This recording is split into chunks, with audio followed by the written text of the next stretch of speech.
नमस्कार। स्वागत है मित्रों आपका अपने चैनल एस्ट्रो डिवाइन लाइट में।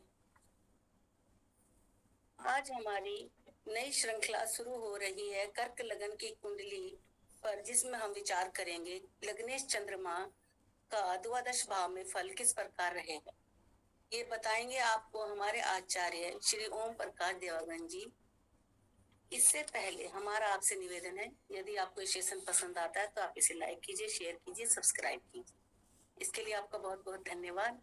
आइए चलते हैं हमारे आचार्य श्री ओम प्रकाश जी के पास। नमस्कार सर। नमस्कार, बहुत बहुत स्वागत है मित्रों आपका हमारा चैनल एस्ट्रो डिवाइन लाइट। जैसे कि आज हम कर्क लगन की सीरीज जो है वो प्रारंभ करने जा रहे हैं।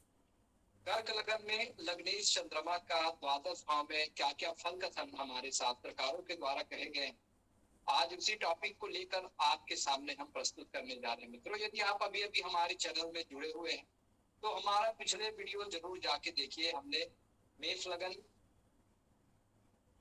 वृष लगन, मिथुन लगन की कुंडली में विभिन्न भावों के भावेश का द्वादश भाव में किस प्रकार फलकथन हमारे शास्त्रकारों के द्वारा कहे गए हैं, उनको हम बहुत ही सरल सहज भाव से आपके समक्ष रखने का प्रस्तुत किया। कृपया हमारे पिछले वीडियो में जरूर जाके देखिए मित्रों, आपको बहुत आनंद आएगा। अगर किसी प्रकार का कोई क्वेरीज है, कोई क्वेश्चन है, आपको अपनी कुंडली एनालिसिस करानी है, तो आप हमारे चैनल में जुड़ करके आप अपने समस्या का समाधान कर सकते हैं। मित्रों, चलिए मित्रों, आज हम कर्क लगन की कुंडली में चंद्रमा के बारे में चर्चा करते हैं। तो चंद्रमा क्या है, शास्त्र में चंद्रमा को के बारे में हमारे शास्त्रकारों का क्या क्या मत है, आज हम उसके बारे में आपको बताने का प्रयास करते हैं।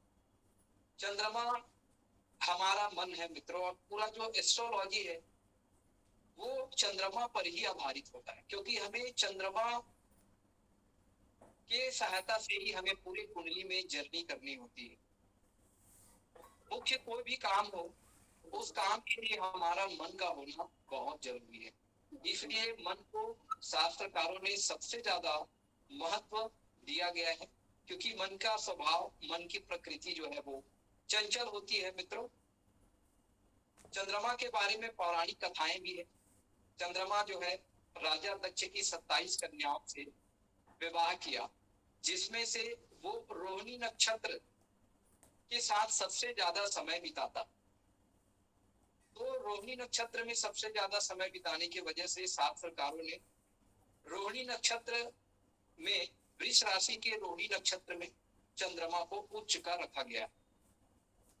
तो जब राजा दक्ष की शेष पुत्रियों को जब ये बात बुरी लगी, तो उन्होंने राजा दक्ष से इसकी शिकायत कर दी कि चंद्रमा जो है वो सबसे ज्यादा समय रोहिणी नक्षत्र के साथ बिताते हैं।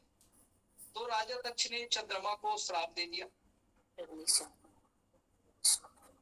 तो ये पौराणिक कथाओं में इस तरह का वर्णन हमको देखने को मिलता है। चंद्रमा हमारे शरीर की लिक्विडिटी का कारक होते हैं मित्रों। जितने भी वाटर एलिमेंट होते हैं हमारे बॉडी में, वो चंद्रमा से ही रिप्रेजेंट होते हैं।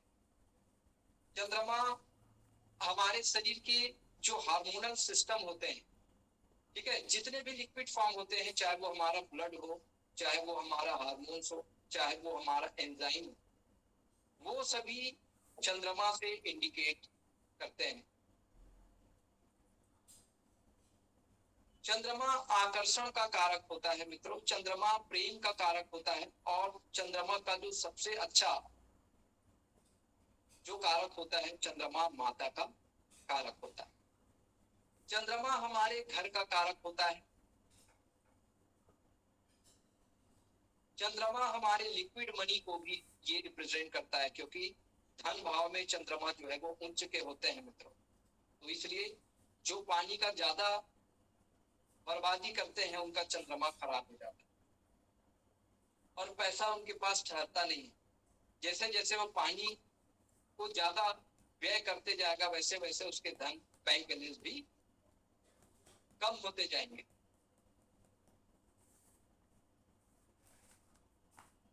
चंद्रमा बहुत तेज गति से चलता है मित्रों एक राशि में, वो 2.25 दिन तक ये रहता है और पूरे भव चक्र को पार करने में ये चंद्रमा पूरे 1 महीने का समय लेता है। जब चंद्रमा मेष राशि से पूरे मीन राशि तक भ्रमण करती है तो पूरा 1 महीना का समय ये लगाता है। चंद्रमा पृथ्वी का उपग्रह होता है। चंद्रमा पृथ्वी से कई गुना बड़ा होता है। चलिए मित्रों, चंद्रमा यदि लगन में बैठ जाए, कर्क लगन की कुंडली में, हाँ, चंद्रमा से प्रभावित जो जातक होते हैं वो पानी के जैसे होते हैं। उनकी जो व्यक्तित्व होती है, उनकी जो पर्सनालिटी होती है, वो बिल्कुल पानी के जैसे वो होते हैं। पानी को आप किसी भी पात्र में आप रख लो, पानी उस पात्र को ग्रहण कर लेता है। उसी प्रकार ऐसे जो जातक होंगे उनमें फ्लेक्सिबिलिटी जो है वो ज्यादा देखने को मिलेगा। वो हर परिस्थिति में अपने आप को एडजस्ट करने वाले होते हैं। लेकिन ऐसे जो जातक होते हैं वो बदला लेने की भावना जो है उनके अंदर होती है। वो अवसर की तलाश में रहते हैं और जब जैसे उसको अवसर मिलता है वो अपने शत्रुता से बदला ले लेते हैं।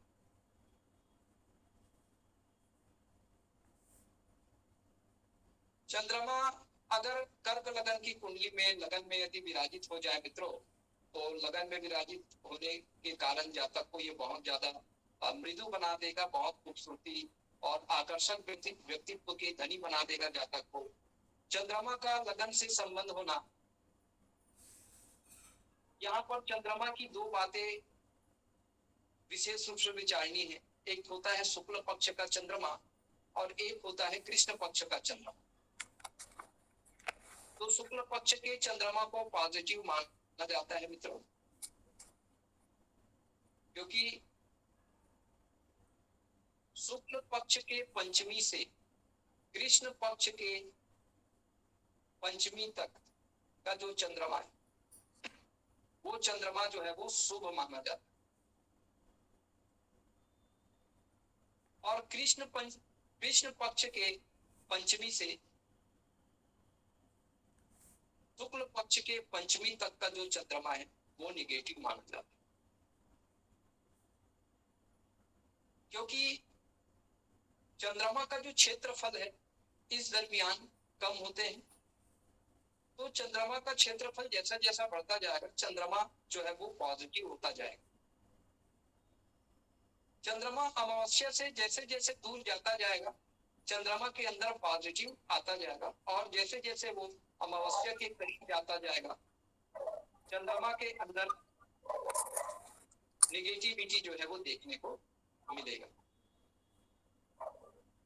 लगन से चंद्रमा अगर सप्तम दृष्टि वो देखता है तो ये पत्नी स्थान, क्योंकि शुक्र ग्रह का सप्तम भाव में प्रभाव, जातक के डेली इनकम बढ़ जाएंगे।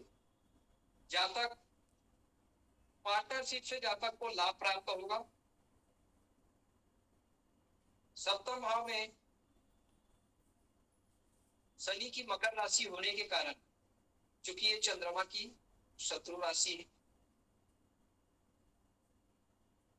तो चंद्रमा अपने शत्रु राशि में होने के कारण कुछ विवाह में ये परेशानी पैदा कर सकता है। पार्टनर से मतभेद की स्थिति हो सकती है। वैवाहिक जीवन में अनेक परेशानियों का सामना करना पड़ सकता है।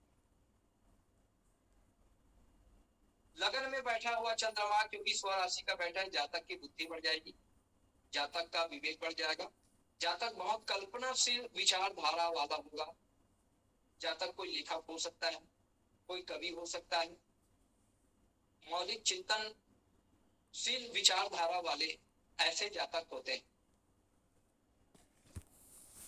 चलिए, यदि लग्नेश चंद्रमा का संबंध यदि धन भाव में बैठ जाए तो ये अपने मित्र राशि में होने के कारण कुटुंब परिवार के साथ इनका संबंध बहुत मधुर हो जाएगा। कुटुंब परिवार से भी जातक को पूर्ण रूप से सहयोग प्राप्त होगा। जातक की नेत्र दृष्टि बढ़ जाएगी, जातक के अंदर आकर्षण बढ़ जाएगा, जातक की वाणी बहुत अट्रैक्टिव होगी, बहुत मधुर होगा। जातक के संचित धन में भी वृद्धि हो जाएगी मित्रों, और जातक बहुत सुंदर, बहुत अट्रैक्टिव पर्सनालिटी का धनी होगा। चेहरे में जातक के तेज जो है वो स्पष्ट रूप से देखने को मिलेगा। धन भाव से छठवें भाव में चंद्रमा की दृष्टि होने के कारण, और चंद्रमा अष्टम भाव में कुंभ राशि होने की वजह से जातक को ससुराल से कुछ परेशानियों का सामना करना पड़ेगा। ससुराल पक्ष से जातक को हानि उठाने पड़ सकते हैं। इनके अलावा जातक के जीवन में एक न एक बार जरूर कोई बड़ी विपत्ति या परेशानी आती है, जिनकी वजह से जातक के जीवन में परमात्मा के प्रति विश्वास बढ़ जाता है। जातक जो है वो साधना करता है, और साधना करके वो जातक कोई डीप रिसर्च या कोई डीप ऑकल्ट से जुड़कर ऐसे जातक जो है वो काम भी करते हैं मित्रों। और ऐसे जातक अपने मन को साधना के क्षेत्र में ले जा करके ये भगवत प्राप्ति के दिशा में ये कार्य करते हैं। क्योंकि अष्टम भाव काल पुरुष का दुख का भाव है, तो निश्चित रूप से ऐसे जातक का जो बचपन का जो समय होगा वो निश्चित रूप से बहुत ज्यादा कष्टमय होगा। ऐसे जातक को मान सम्मान में कमी हो सकती है, अब कभी कभी अपमान का भी सामना करना पड़ सकता है। तो ये अपमान, ये ससुराल भाव है, तो कभी कभी ससुराल में भी जातक को अपमानित होना पड़ सकता है, लज्जित होना पड़ सकता है। चलिए मित्रों, यदि लग्नेश चंद्रमा यदि तीसरे भाव में जाके विराजित हो जाए, इसमें कन्या राशि होती है, और ये चूंकि बुध चंद्रमा को अपना मित्र नहीं मानता, तो यहाँ पर बड़े भाइयों से छोटे भाइयों से संबंध इनके मधुर नहीं रहेंगे। पड़ोसी लोग भी इनके मददगार साबित नहीं होंगे, और ये यदि छोटी छोटी यात्राएं भी करते हैं तो उनको कष्ट होता है। अगर चंद्रमा की सप्तम दृष्टि की हम बात करें तो चंद्रमा की सप्तम दृष्टि भाग्य स्थान पर मित्र दृष्टि होने की वजह से ऐसे जातक के पिता के साथ इनके संबंध काफी मधुर हो जाते हैं। ऐसे जातक हायर एजुकेशन में इनको सफलता प्राप्त होती है, पिता से पूर्ण सहयोग प्राप्त होता है। लंबी धार्मिक यात्रा करने से निश्चित रूप से ऐसे जातक को लाभ प्राप्त होता है मित्रों। माता से भी लाभ प्राप्त होता है, पिता से भी लाभ प्राप्त होता है, और पूर्व जन्म के अच्छे कर्मों से भी इस जन्म में जातक को पुण्य प्राप्त होता है, भाग्य से लाभ प्राप्त। चलिए, लग्नेश यदि चतुर्थ भाव में जाके बैठ जाए मित्रों, चतुर्थ भाव में तुला राशि है जो चंद्रमा की शत्रु राशि है। ऐसे चूंकि चतुर्थ भाव हमारा भूमि भवन और वाहन का भाव होने की वजह से ऐसे जातक के भूमि भवन वाहन से संबंधित पैतृक संपत्ति से लेकर कुछ परेशानी जो है वो जातक के जीवन में रहेगी। लेकिन जातक अपने जीवन में माता का सुख जरूर प्राप्त करेगा।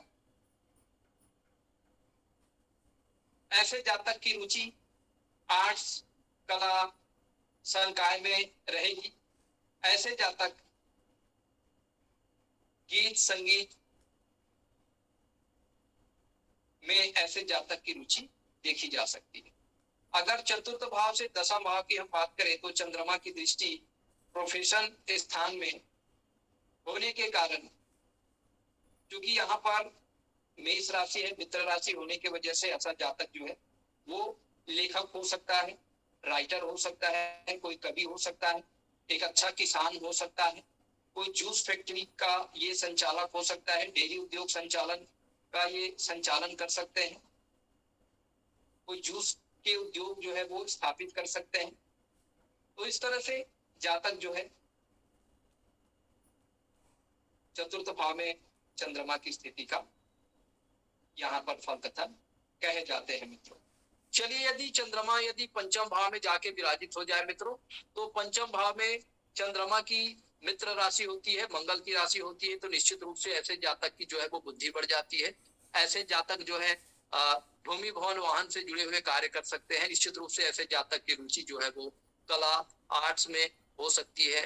मौलिक विचारों के धनी होते हैं ऐसे जातक जो है, अपने कल्पनाशीलता के कारण ये जो है वो कवि प्रकृति के होते हैं।